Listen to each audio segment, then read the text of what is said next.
when ranking the different Cleric subclasses, or domains as they are known, I've taken into account the following things.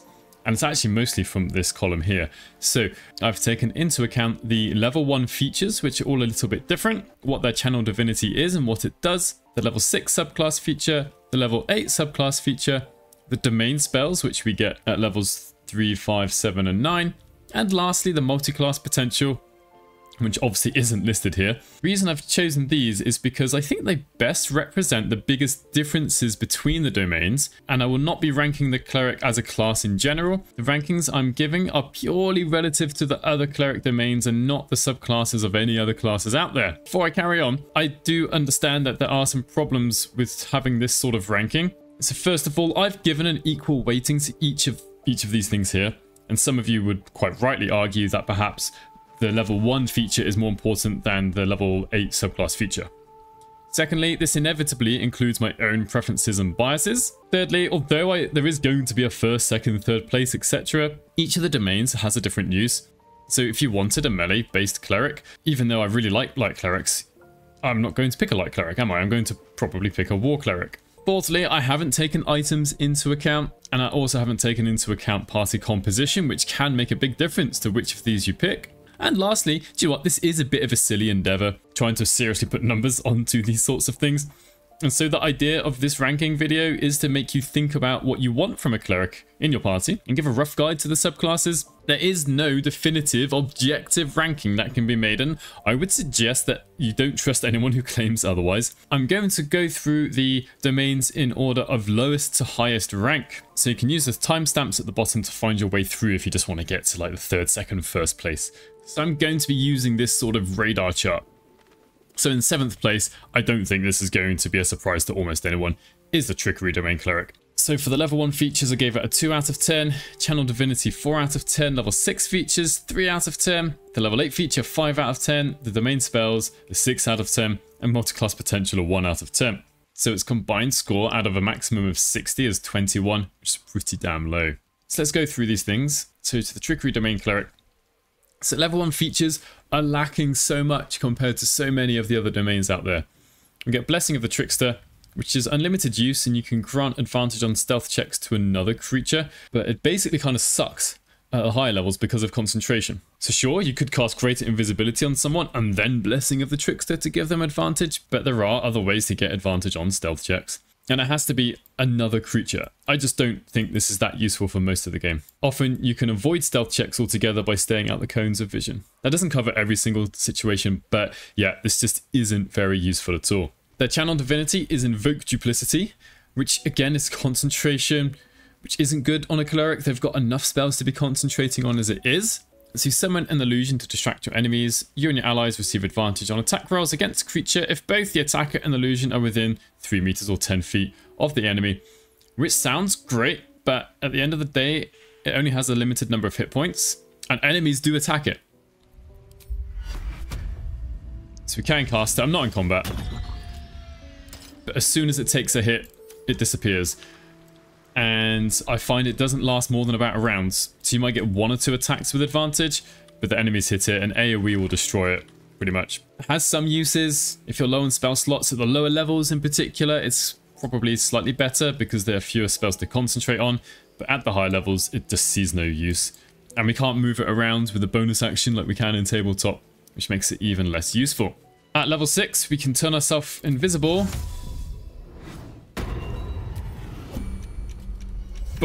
all of 2 turns, 2 rounds, which is barely enough time to do anything.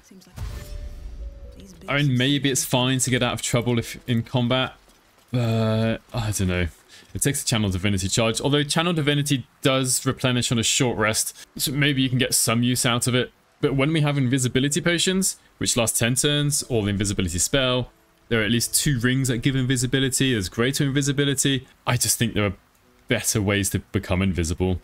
I don't think this is very good. At level 8, when you hit an enemy and your weapon does damage, you can do an extra 1d8 poison damage.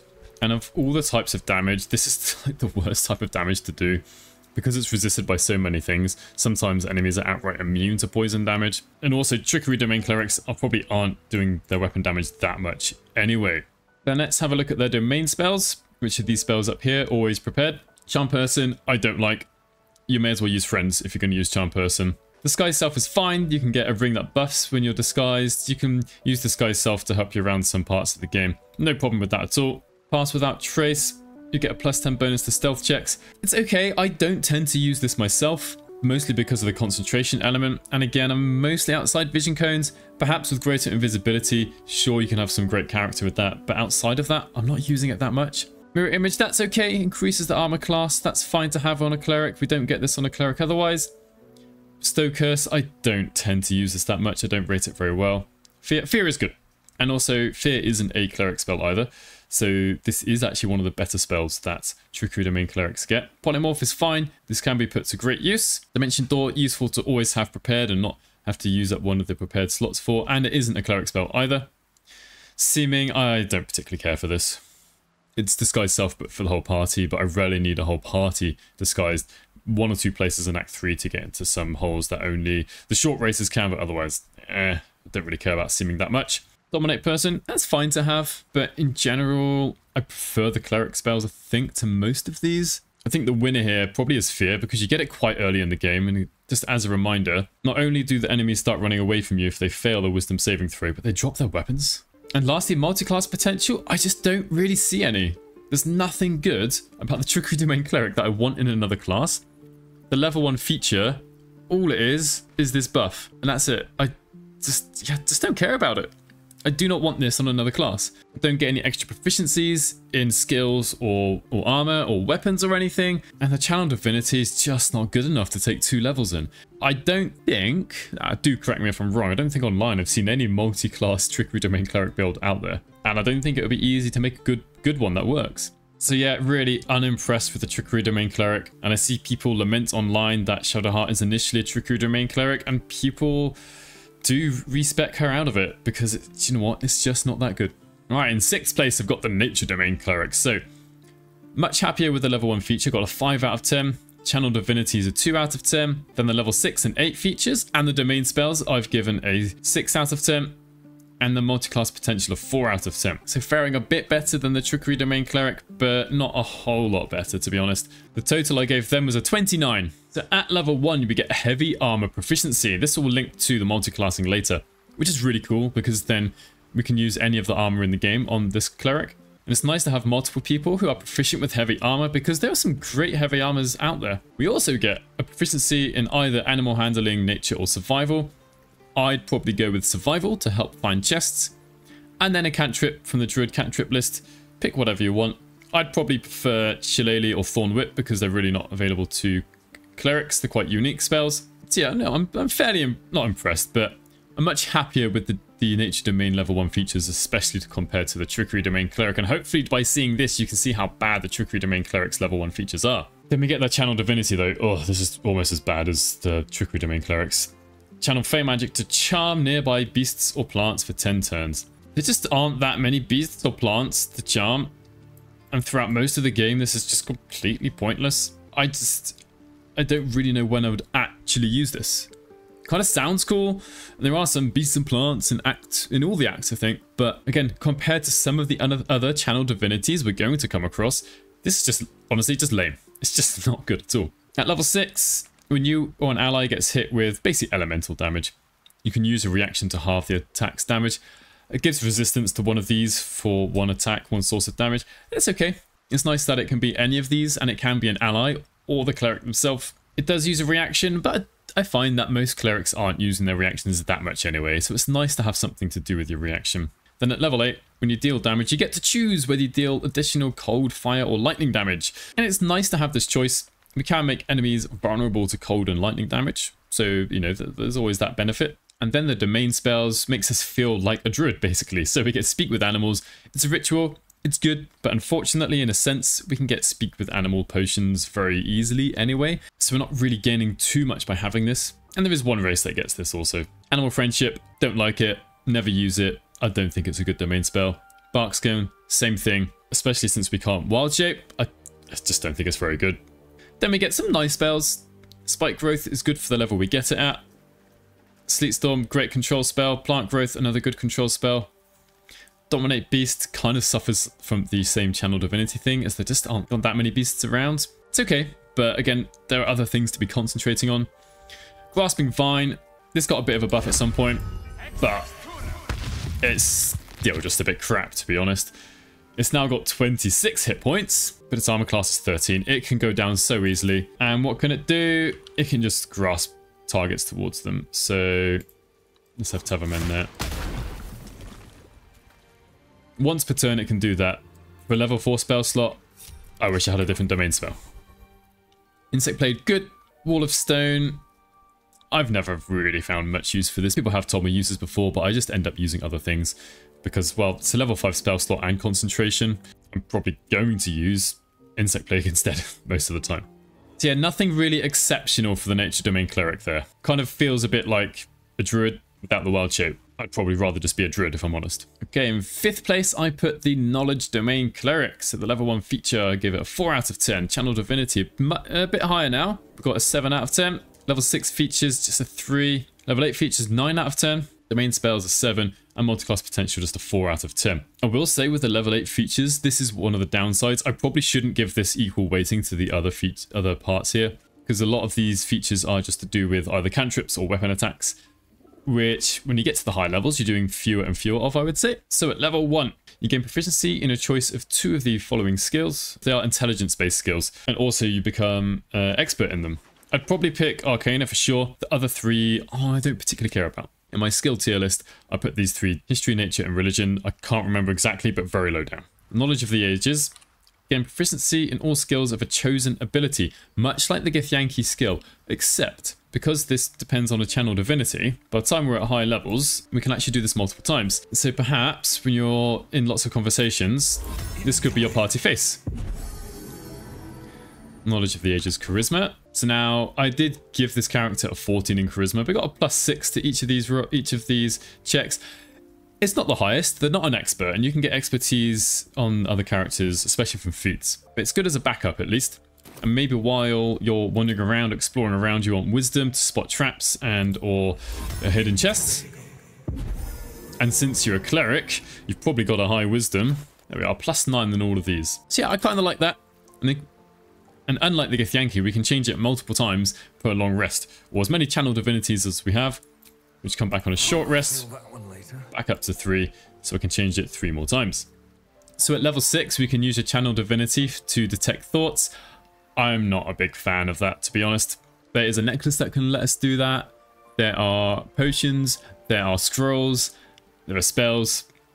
And again, compared to some of the other level 6 abilities, it's maybe okay to have. I just don't like it that much. Level 8, Potent Spellcasting. So you can add your Wisdom modifier to the damage you deal with Cleric cantrips, with the caveat that it does need to be Cleric cantrips, not just any old cantrip you learn from somewhere else. And that's nice because a lot of these level 8 features boost the weapon attacks of a Cleric, and I don't find, maybe with the exception of War Clerics, I don't find myself really wanting to use my weapons because my primary stat is Wisdom. I don't have a particularly high strength or dexterity usually, so it's nice that we can actually buff up the spellcasting ability of the Cleric. So it doesn't actually show us this where we highlight Sacred Flame, but if I do manage to hit someone, let's just hit Tab Nightingale. We did get the +5 there. So now we've got a nice backup action to do in combat if we're out of spell slots and we can't think of anything else to do. Our cantrips are now just that little bit stronger. Got to bear in mind there are only 2 Cleric cantrips that deal damage, being Sacred Flame and Produce Flame. Alright, and the domain spells. Sleep is nice to have. It's not the strongest spell. It's stronger probably earlier in the game. You can upcast it. I do find I tend to stop using it later in the game. Command is great, but we already have it as a Cleric. Same thing with Hold Person.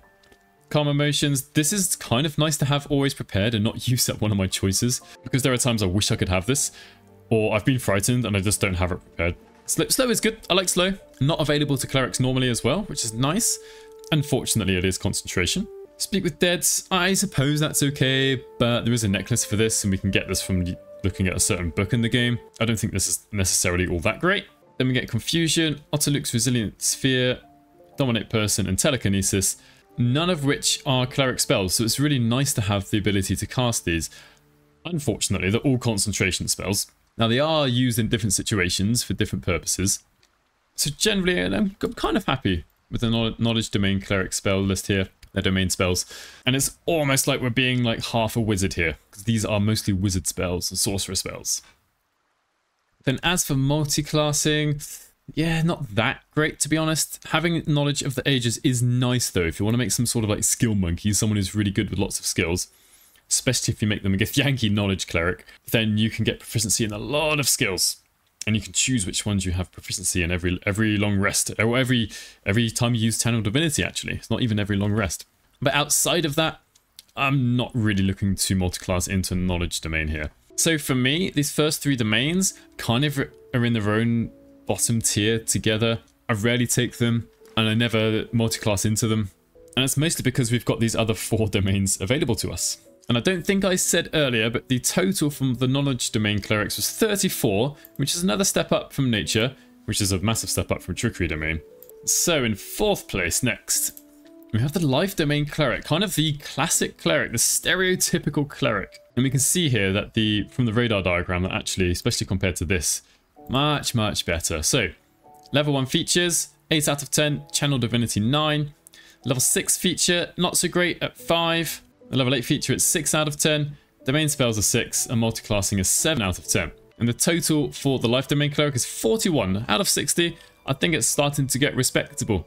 And one of the things I said earlier about the fact that we want different clerics for different things, I'm always considering taking one of these because they serve different purposes, have different roles. So I'm not trying to say that Life Clerics are bad. And in fact, my first honor mode run, I took a Life Cleric myself up to level 12 because I wanted that safety. So at level 1, we get 2 things. Heavy armor proficiency. Again, this is very nice to have at level 1. Good for multi-classing. And secondly, your devotion empowers your healing spells.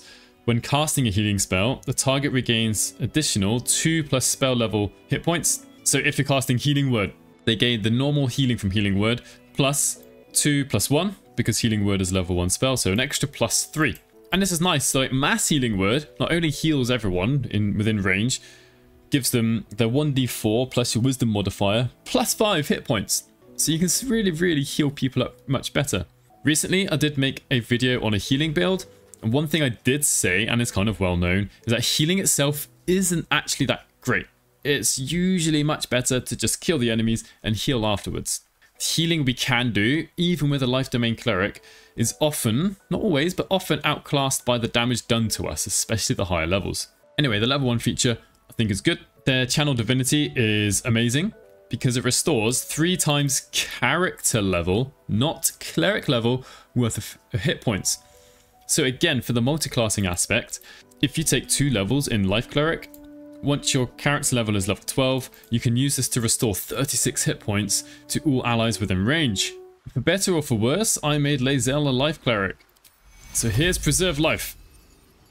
It has a good range, a 30-foot range. Heals everyone for 36 hit points, heals herself for an extra additional 8 hit points, and if she had been wearing the Whispering Promise and Hellrider's Pride, for example, she would have just blessed everyone and given Blade Ward to everyone. She just healed. The reason she regained an extra 8 hit points is because she's a blessed healer. Regain 2+ spell slot level worth of hit points when casting a healing spell on another creature. Oh, I don't think this is that great. Sure, I mean, yeah, it's okay. It kind of keeps your cleric alive, your Life Cleric alive more. But I want to heal I mean, if I'm healing another creature, it's because I want to heal them, not myself. And this is an inefficient way to heal yourself as well. So yeah, it's kind of nice. It's okay, but I'd rather it somehow buff the healing of other characters rather than just the Life Cleric.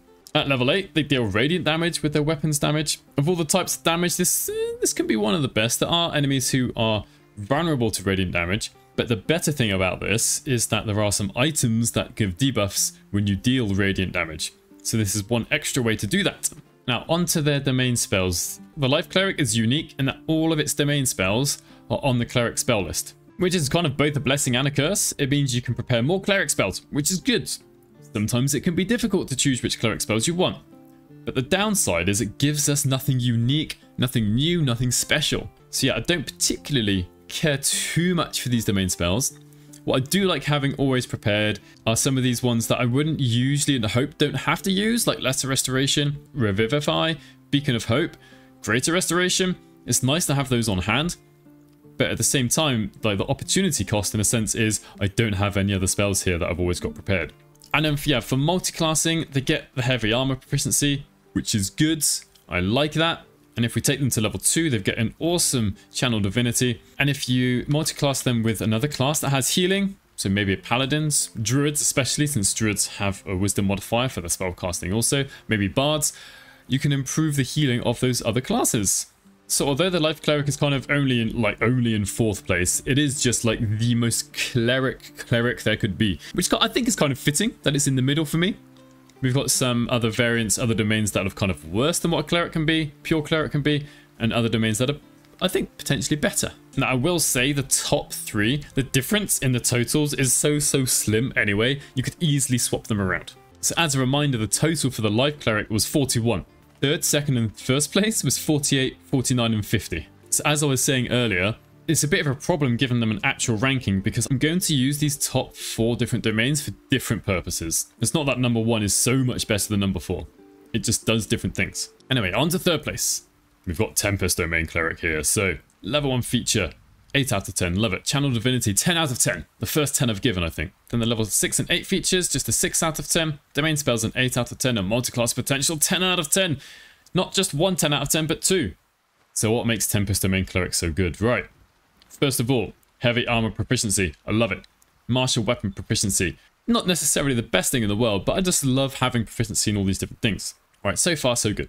What else do we get? So from level 1, we get an extra reaction. So if we get hit by a creature, we can do either lightning or thunder damage to enemies, which is just nice. Obviously, we don't want to be hit, but, you know, if you are, the enemy can take some damage back. Now, why did I give Destructive Wrath a 10 out of 10? When you roll thunder or lightning damage, you can use your channel divinity and a reaction to deal maximum damage instead. So if you had a cleric with Marker Heshkir, which lets you cast Chain Lightning once per short rest, we can make it deal maximum damage. And this is why it's such a good multi-class, because you can have a sorcerer or a wizard who can learn more and extra thunder or lightning damage spells, especially since if we have even a single level in wizards, and assuming like 11 levels in a Tempest Domain Cleric, let's just say, we can still scribe level 6 wizard spells, so we can give ourselves Chain Lightning. And so we know we can cast that, dealing maximum damage. Then the level 6 ability, when you deal thunder or lightning damage to a creature that is large or smaller, you can also push it back, which links up with this Wrath of the Storm here, and can maybe give you that tiny bit of extra space after being hit to run away. And the Divine Strike, Tempest, is 1d8 thunder damage. Again, it's fine, but Tempest Domain Clerics can only do 1 attack per turn. I suppose you could dual wield, sorry. I haven't thought about that too much. Often though on Clerics, I am just wearing a shield to increase the armor class. And there are some great shields that can increase spell save DC, for example, which I really want. We're not primarily a melee focused class. So for domain spells, we get Thunder Wave, Fog Cloud, Gust of Wind, Shatter, Cool Lightning, Sleet Storm, Freedom of Movement, Ice Storm, Destructive Wave, and Insect Plague. And generally that's pretty good. Only 2 of these are on the Cleric spell list, Insect Plague and Freedom of Movement. All of the others are on spell lists of other classes. Some wizard, some kind of druid, and Destructive Wave is so good, I love it. So I really like their domain spells because it gives us access to lots of different spells that are on other spell lists. And Destructive Wave and Cool Lightning and Shatter and Thunder Wave all synergize well with Destructive Wrath. So here comes Destructive Wave. Right, I'm not sure why it didn't ask me if I want to do maximum damage there. Bit sad about that. But either way, I think it's such a cool spell. And then we come to the multi-classing abilities. Well, this multi-classes well with other casters because of the Destructive Wrath, the channel divinity, also means that other casters, if we multi-class with other casters, we can get heavy armor proficiency with just a single level in Cleric. And martial weapons, but again, casters aren't usually using their weapons that much. We take 2 levels in Tempest Domain Cleric, pick a lightning spell that you like, or thunder spell that you like, and go and do so much damage. It's absolutely amazing. Doesn't actually multi-class particularly well with martial classes, but again, this comes to my point about this ranking system. If I want to multi-class a Cleric with a martial class, I'm going to pick War Domain. So the Light Cleric came in 2nd place with a grand total of 49 out of 60. And I will say, this is my favourite Cleric. Favourite domain. Has been since early access. So I gave the level 1 features, Channel Divinity, level 6 and level 8 features all a 9 out of 10. Domain spells 8 out of 10, and the multiclass potential just a 5. At level 1, what do we get? We get Warding Flare. So you can use a reaction to impose disadvantage on an attacker. And we can use this every single turn if needed. There's no resource needed for this. An attacker that can't be blinded is immune to this effect. That doesn't come up too often. This means your light cleric can last longer compared to most other clerics out there because attacks will hit them with disadvantage. Now the downside to this is it does use a reaction, so you can only use this once per round. So you have to decide whether you want to give disadvantage to which attack, because maybe you know there's a heavier attack incoming later, so maybe you take the first hit, but then maybe it misses, so maybe you haven't used it. The Channel Divinity Radiance of the Dawn, absolutely love it. So we have an AoE, quite a large AoE, which deals 2d10 plus character level worth of radiant damage. The only downside to this really is that as we level up, the damage done compared to the amount of health that enemies have kind of falls off a little bit, which is the only reason I didn't give it 10 out of 10. Although I haven't really taken items into account. If you have items that deal debuffs with radiant damage, this is amazing. You can give out radiating orbs to a whole crowd of enemies. The radius is pretty good, I would say. It's a 30-foot radius. It's lovely, and I don't have any enemies, so it's not going to hurt anyone. And we can do this twice per short rest, which can really save spell slots if you want to do some AoE damage. Really good for finishing off enemies as well. At level 6, you can now use Warding Flare on an ally. Again, really good. As we level up and there are more attacks incoming, this becomes kind of slightly less significant. Because if there are like 15 attacks coming towards your party, just one of them with disadvantage isn't that good. But when you're against bosses, or someone who's hitting really hard, imposing that disadvantage can be so useful and really save the character out there. At level 8, you get to add your wisdom modifier to damage dealt with cleric cantrips, just like the knowledge domain cleric, so also give that a 9 out of 10 for this. And I really feel like the light domain cleric is just your offensive spellcaster.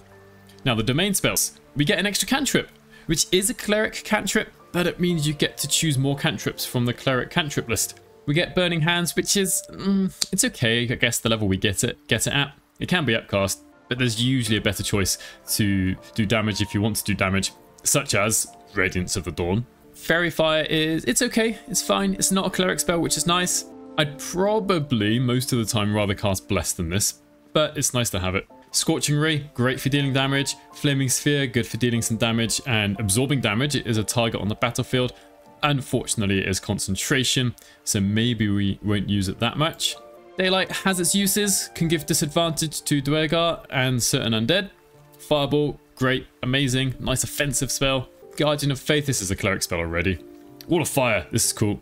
Nice to have access to this. A good level 4 concentration spell. Destructive Wave, yet again, there's only 2. I think there's only 2 subclasses that get Destructive Wave. And this is one of them. And it's probably my favorite level 5 spell.